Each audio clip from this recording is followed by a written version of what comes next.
घर जाँदाखेरि यस्तो हुन्छ भन्ने कुरा मैले सोचेको पनि थिएन। हेलो एभ्रिवान, के छ खबर? म हुँ रामजा ब्लगर। आई होप हजुरहरू पनि सन्चै हुनुहुन्छ होला। आज चाहिँ मैले फर्स्ट टाइम हैन सेल्फी स्टिकदेखि चाहिँ ब्लग बनाउन स्टार्ट गरिरहेको छु। म चाहिँ जाँदैछु घरतिर। बिहान चाहिँ यता पानी परेर फेरि पुरा औडा भइदिरहेको होइन। उता त्यही हो हामी बस्ने घर चाहिँ होइन। साथीहरूले चाहिँ ट्याक्क लागेर यहाँ बस हुने ठाउँसम्म चाहिँ छाड्न आथे। बसमा फेरि हेर्न सक्नुहुन्छ तपाईँ हुलहाल धेरै थियो, धेरै के गर्नु होइन।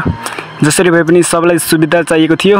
त्यसै गरी आइसक्यौँ हामी चाहिँ तुलसीपुरमा चाहिँ त्यही हो, एकछिन बसेर यता चाहिँ ट्याक्सी हो, यहीमा जाने हो हामी घर।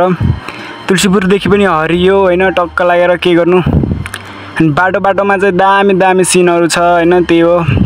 अनि पानी चाहिँ परिरहेको थियो मसिनो अनि सानोतिनो बजारदेखि चाहिँ हामी लाग्यौँ हाम्रो गाउँतिर। अनि त्यसै गरी यो बाटोमा चाहिँ गाडी चाहिँ फेरि टायर पङ्चर भइदिइरहेको, त्यही हो होइन। आइयो जे होस्, पुरा शारदा चाहिँ ठुलो आइरहेको छ, त्यही हो।